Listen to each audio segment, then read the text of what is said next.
surau dalam satu masjid, tapi tak nak berjemaah, tak nak berkongsi pahala. Sayang sangat. Dia beza dengan orang-orang Arab. Orang Arab kan tak kira, dia pun tak pandai juga. Kalau bacaan dia pun sedap, orang kita sedap. Kalau bacaan segi lagunya, ramai orang kita lebih pandai segi lagunya. Tapi orang Arab ni, dia memang jaga dalam sembahyang tu bentuk berjemaah. Tak kira mana. Kita ni nak kenal dulu. Bukan nak kenal baru kita jadi imam. Tak ada. Yang kira pahala tu Allah. Yang kira pahala tu Allah, bukan orang. Yang kita, dia ni tadi aku tengok dia ni makan berdiri, aku tak jadi itu perkara lain. Itu dari segi akhlak ataupun adab dia. Sekarang ni kita nak pahala dalam berjemaah, sembahyang berjemaah. So kena ingat, kalau kata ada 2 orang, salah seorang can be as imam. Choose either one.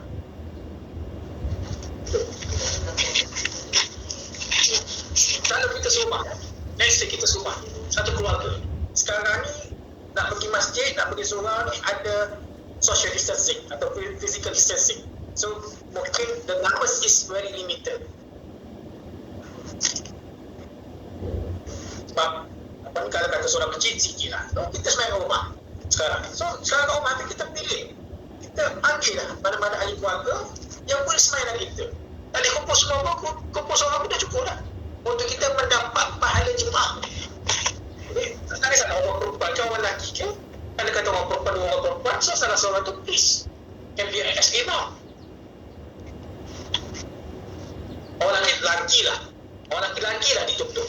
Sebab kita mungkin tak mampu nak pergi surau di masjid sekarang ni, orang lelaki ni, tapi kita sembahyang rumah. So sembahyang rumah ni, kita dengan bini ke, dengan anak ke, go ahead. Kalau katalah anak tu anak yang tak sampai umur lagi, anak umur 7 tahun, tak sampai umur lagi, tapi kita nak sembahyang berjemaah, kita boleh panggil dia menjadi makmum kita. So kita mendapat pahala berjemaah. Nak ceritanya berjemaah itu adalah satu benda yang sangat penting ketika mana solat. Itulah. Jangan dulu rasa menyesal, Allah masjid tutup lama masa dah, tak boleh sembahyang jemaah. Yalah, sembahyang jemaah di masjid tak boleh, tapi sembahyang jemaah di rumah boleh. Macam tu. So itulah pentingnya kita tahu kita ada ilmu. Ini pun benda yang kita perlu bersedia untuk Ramadan ni. Tak tahu lagi bulan Ramadan, katalah bulan Ramadan ni pun masih lagi tidak diberi peluang orang wanita ke orang lelaki yang mungkin warga pas tak boleh pergi surau masjid, mak rumah. So jangan anggap sembahyang tu, kita sembahyang seorang tu dah okey, tapi pada masa ada orang lain. Ada orang lain, kata ada orang lain tak ada masalah. Sekarang ada orang lain yang boleh dibuat jemaah. Walaupun makmum kita tu budak kecil sekali pun, jadi makmum, kita jadi imam, kita pun dapat pahala berjemaah. Itulah hadis yang Nabi sebut kan, beza 27 kali ganda tu. Kalau tak, Nabi tak akan sebut 27 kali ganda untuk sembahyang berjemaah. Jadi orang kita ni, especially in Malaysia, you boleh tengok lah kalau pergi travel tu ataupun mana-mana berhenti tempat musafir tu, masing-masing lah. Orang corner sana, seorang corner kiri, seorang kat belakang, seorang kat sink, seorang kat, dia macam-macam style. Semua nak patut seorang-seorang. Okay? So itulah, kita kena ambil tahu tentang cara beribadah. Cara beribadah ini, kesempurnaan ibadah itu akan menguatkan kita punya akidah kita, akan menguat kita punya iman kita. Kenapa iman kita lemah? Sebabnya cara kita beribadah.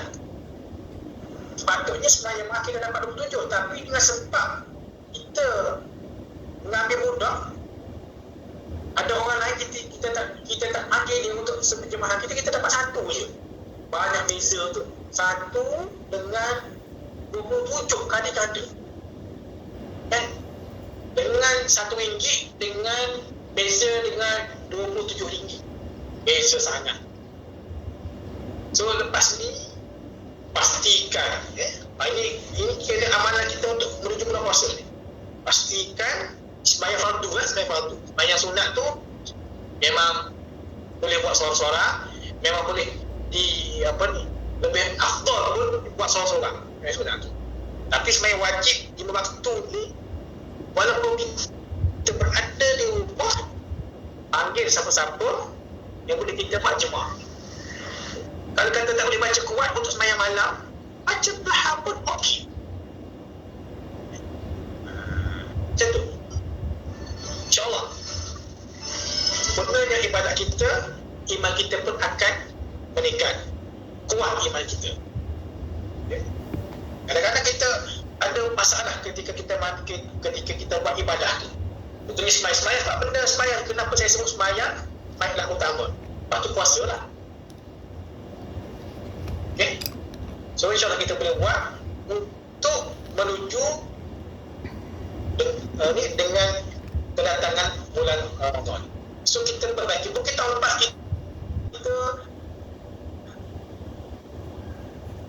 banyak sembahyang jemaah tu sendirian.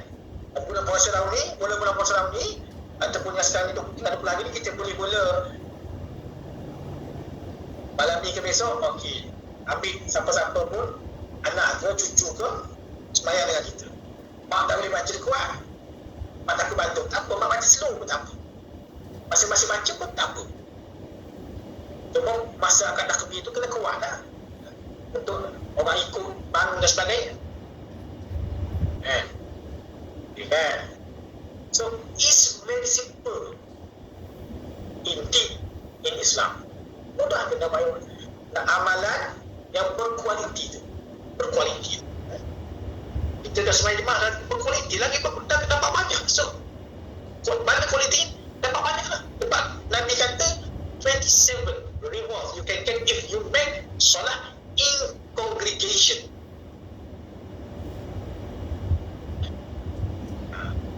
And insyaAllah. Ada soalan? Anything else?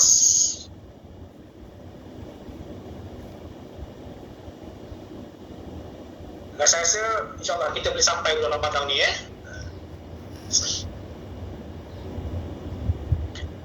Berbanyakkan doa supaya kita ni sampai bulan Ramadan ni. Mudah-mudahan. Mudah-mudahan. Ya, insyaAllah. InsyaAllah Ustaz. Okay. We are waiting for Ramadan. We are missing your Ramadan. Rindu kepada bulan Ramadan. So, inilah saya cuba stress. We are preparing in celebrating of Ramadan Al-Mubarak. 20 hari. 20 days more left to go. Our countdown. Ustaz, Yes. nak tanya Ustaz. Yeah. Kalau kita marah sangat, memang kita ambil wudhu kan, Ustaz. Tapi Yes. ada kemarahan yang tak boleh hilang, masih marah lagi. Marah apa tu? Apa yang boleh buat untuk ada banyak jenis kemarahan. Okey. Ya betul lah. Yang saya cakap tadi, kalau kita marah, pertamanya kita ada sembahyang. Ini wudu kan. So wudu ni adalah air kan. Kita ambil dengan air, maksudnya kita siram air itu Sejuk ke badan. sejuk ke badan. Sebab panas. Kenapa kita panas? Kenapa kita marah? Sebab kita panas. Panas itu adalah sifat api. So untuk Tempat yang untuk menyejukkan api untuk memadamkan api itu ambil air.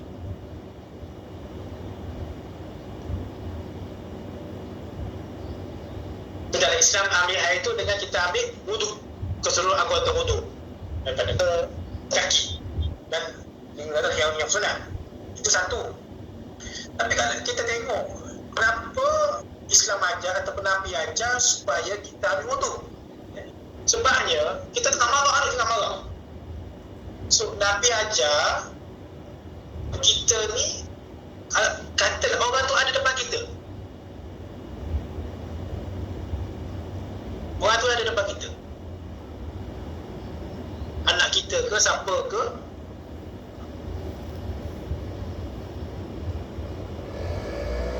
musuh kita ke, ada depan kita. Lagi kita nak to face his face or her face. Pergi ambil wudu, depan wudu, cukup lah. Ada yang keadaan yang kita punya kesabaran sudah habis. Okey, Ustaz, saya nak cerita saya punya kejadian beberapa hari lalu. Ini saya duduk tingkat 3. Ada lagi tingkat 4. Yang atas saya India. Duduk India. Dia sudah di 1 tahun pindah.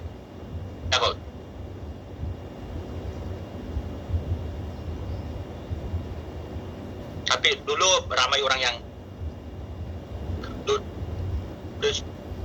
itu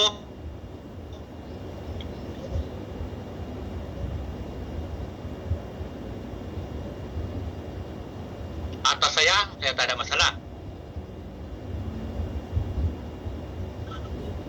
Yang India ni ya sudah ini ada 3 pipe menarik asin dan subut for semua sempat itu pertama tu saya baik sangat. Okeylah, inilah saya bagi tahu, saya cakap dulu macam ni lah. Okey, so dia pasang, tapi masalahnya dia macam sombong, tak ada pun cakap apa-apa, minta maaf, tak ada. Dia lagi macam masalahnya dia tak mengaku. Dia kata dia tak tahu. Okay, kenapa bocor? Saya kata, kalau you tak tutup, macam mana bocor sampai itu lubang, kan?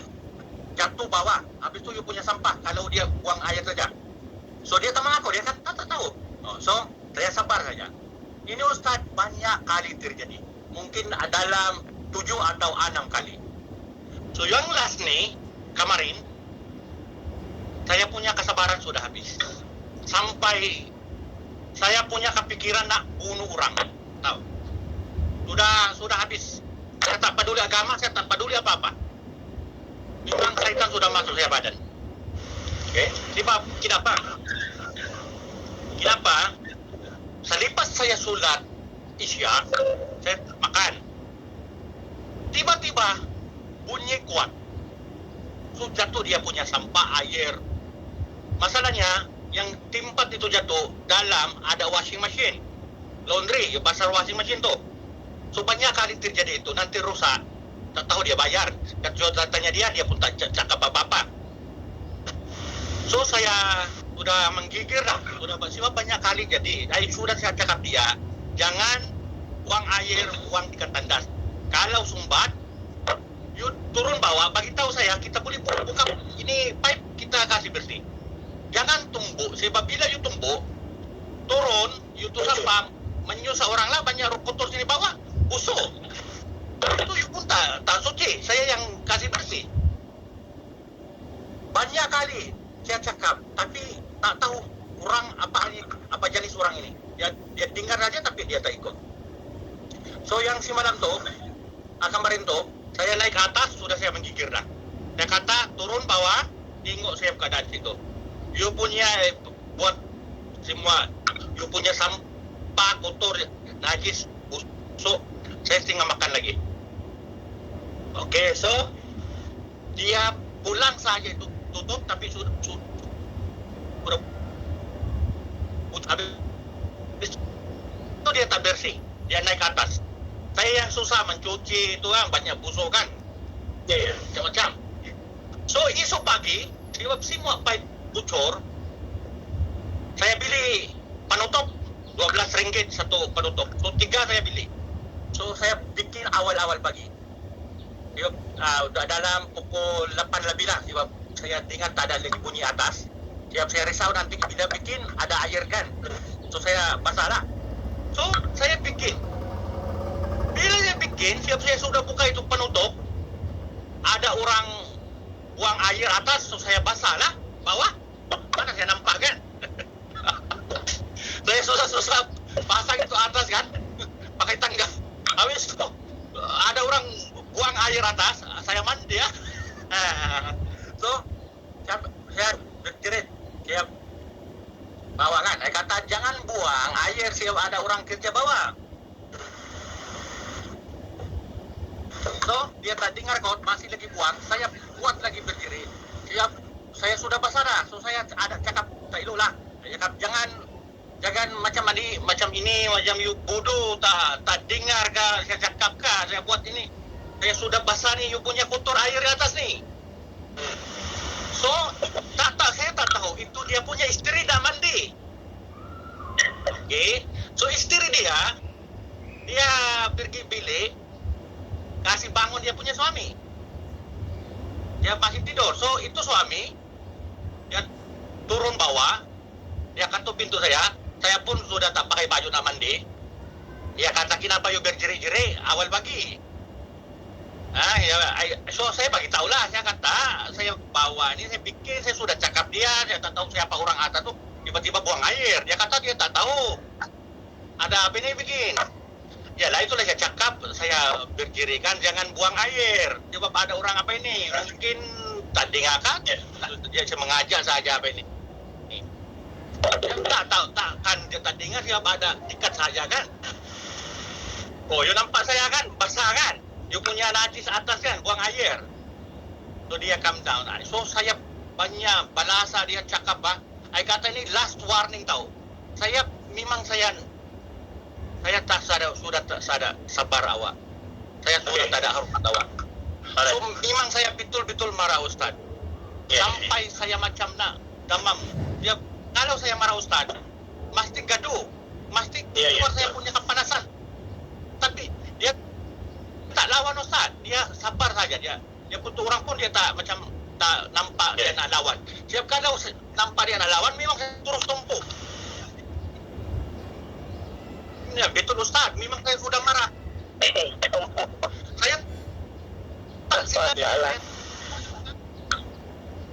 Saya tak tahu apa saya yang pegang memang hantam tapi saya banyak sabar.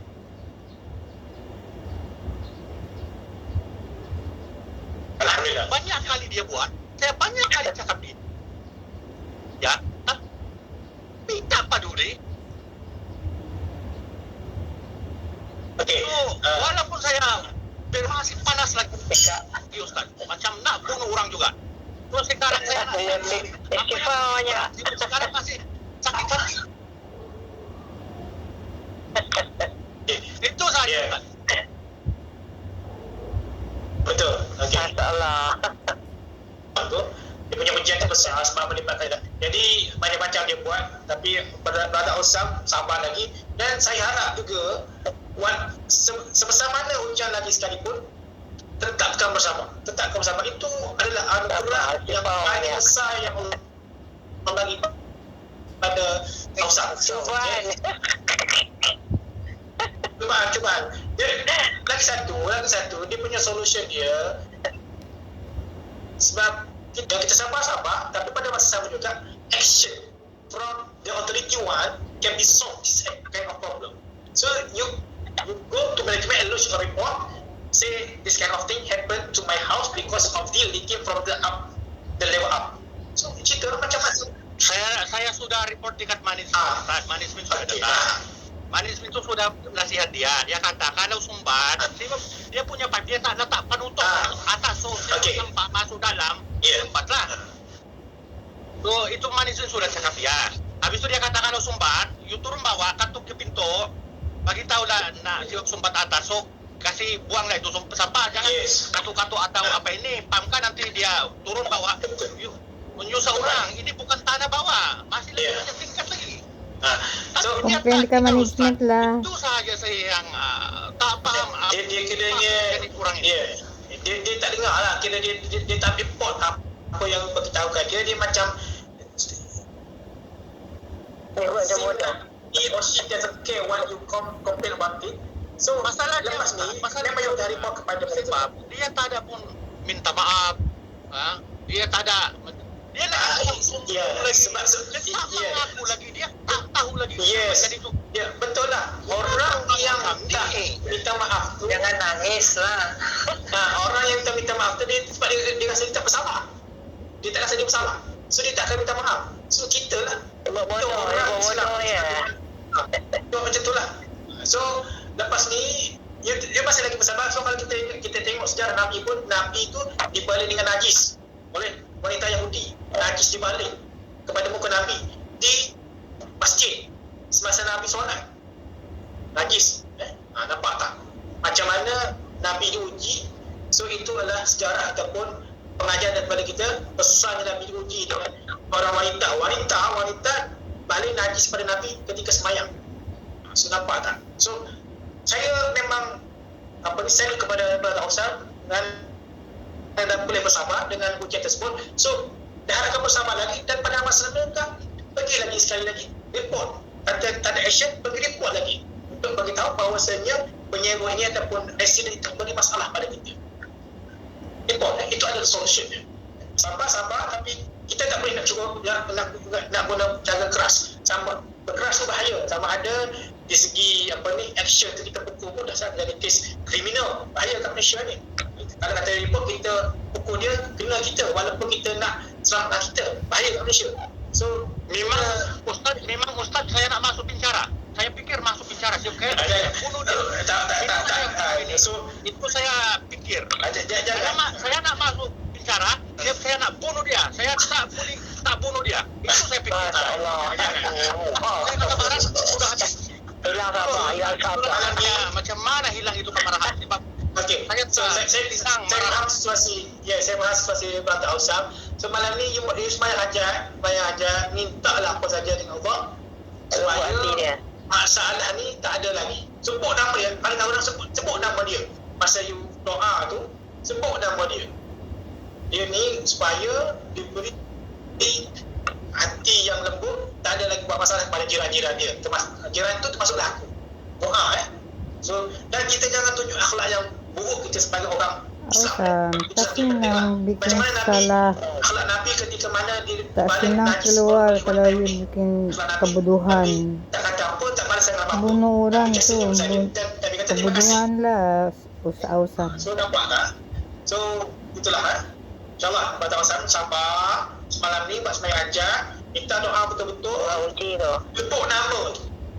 Ustaz macam sabar, patient. That's right. Allah uji Ustaz dia. Allah uji Ustaz ni. Dia Ausam, Allah uji tu. Sabar. Kami Ramadan ke patient. Masalah Ustaz, saya baru ada masalah kematian kan. Habis tu dia tambah lagi masalah. Itulah saya sudah habis kesabaran kan. Pergi balai polis bikin report. Lapor balai polis. Memang saya menggigil Ustaz. Ausam lah. dia biasanya Tunjuk dia nak lawan. Kalau dia sikit pun nak turun sebab sudah masuk dalam rumah saya sudah fikir nak bunuh dia. Ya, sebab sebelum ni ujian tu Ay Allah. Saya nak jangan bertindak di luar batasan sebab kita masih. Nak buka puasa. Okey, baik, kita sekarang ada yang puasa, kita tamatkan majlis kita pada ini, insyaAllah kita jumpa minggu depan Okey, ta'udzubillahi minasyaitonirrajim. Bismillahirrahmanirrahim. Alhamdulillahirabbil alamin wassalatu wassalamu ala asyrafil anbiya'i wal mursalin wa ala alihi wasahbihi ajma'in. Allahumma ja'al hadza jam'an وانت اغفر لنا وارحم لنا المحسنين ربنا تزغ قلوبنا بعد إذ هديتنا وهب لنا من لدنك رحمة إنك أنت الوهاب اللهم إنا نعوذ بك من البرص والجنون والجزام من سوء الأسقام لا حول ولا قوة إلا بالله العلي العظيم اللهم بارك في شعبان وبلغنا رمضان ربنا آتنا في الدنيا حسنة وفي الآخرة حسنة وقنا عذاب النار وصلى الله على سيدنا محمد وعلى آله وصحبه أجمعين والحمد لله رب العالمين والسلام عليكم Amin. Salam warahmatullahi wabarakatuh. Terima kasih Ustaz. Assalamualaikum. Bye.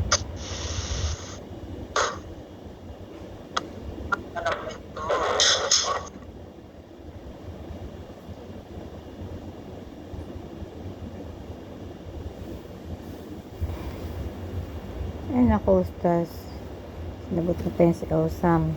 Humaba tuloy yung oras. Buti hindi nagalit yung ibang mga kaklase. si Osam masyadong mainit. Magdasal ka Osam, para hindi ka makasakit ng kapitbahay mo. Delikado yan, nakala mo madaling sabihin yung ganyan, pero pag madali mong gawin yan, pero mahirap mo labasan yan. Ko talaga Osam. Okay. Bye. Assalamualaikum semua. Hantay naman ngayon ng Maghrib. Sulat Maghrib. Ang topic namin kayo na tungkol sa Ramadan. Ilang araw na lang kasi mag-Ramadan na. Kailangan sabar. Okay. Assalamualaikum warahmatullahi wabarakatuh. Bye-bye.